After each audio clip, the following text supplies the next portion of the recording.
Imagine your phone goes suddenly from all good to no service, and every 2FA message is landing in someone else's hands. Yeah, that's SIM swap fraud in 2025. And it's not just a nuisance, it's like handing over your digital keys to criminals, right? Exactly. Yeah. SIM swap fraud is when attackers, using social engineering and sometimes even bribery, convince carriers to move your phone number onto their SIM or eSIM. Right, and once they've got your number, they can intercept your texts, your banking OTPs, even reset your emails.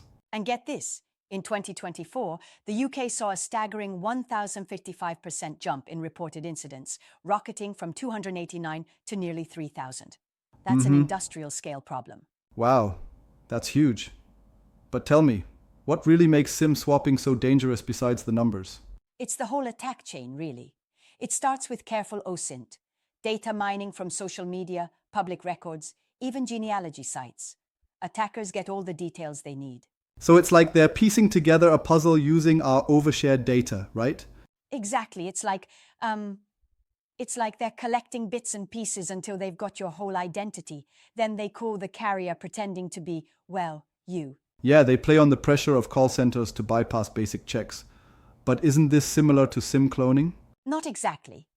SIM cloning involves physically duplicating the SIM using specialized hardware, whereas SIM swapping relies mostly on convincing the human element at the carrier end. The human factor is front and center here. I see, so it's less about technology failure and more about social engineering mistakes. Precisely. But here's where it gets even scarier. Cases where, say, a crypto investor lost hundreds of thousands in under 3 minutes. His account was drained almost like a stopwatch countdown. That reminds me of the crypto timeline where losses escalated in just a couple of minutes. Absolute chaos. Right. And think about T-Mobile's case with a $33 million arbitration award after one SIM swap led to a customer's crypto being siphoned off. Those numbers highlight the risk magnitude, don't they? For sure, but I wonder if moving away from SMS-based authentication to app-based authenticators is enough to solve the problem? Good point.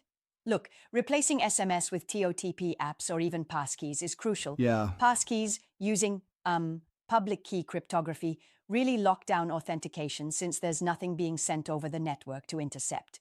That sounds like a solid fix. But can carriers do more to protect us? Like enforce stronger number locks? Absolutely.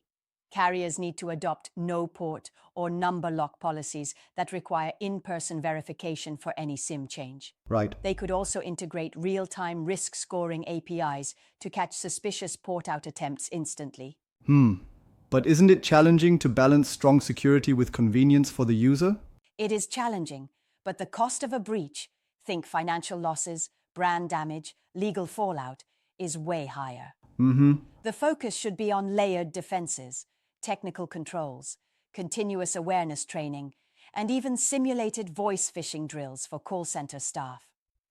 That's a smart approach. And what about regulatory issues? I remember hearing about new FCC rules. Right. The FCC and regulators in the UK now demand secure authentication measures and prompt alerts for SIM changes. These rules are meant to hold carriers accountable with, hefty fines for lapses. So, in essence, it's an ecosystem problem. From individuals oversharing data to call center pressure to lax regulations. Exactly. And that's why the remedy is 360-degree, a mix of technology, policy, and education. Yeah. Everything from enabling number locks to migrating to phishing-resistant methods like passkeys. Some might argue that this multi-layered approach could be too costly or complicated to implement. True, but considering the multi-million-dollar losses already on record, investing in robust defenses is a no-brainer. Right. It's about preventing a crisis before it happens. It sounds like the stakes are sky high, and the path forward demands both innovation and vigilance. Absolutely. Staying ahead means continuously evolving defenses and keeping both users and employees educated on these evolving tactics. That's our takeaway. Cut the SMS cord and lock down every potential breach point. Thanks for diving deep into this.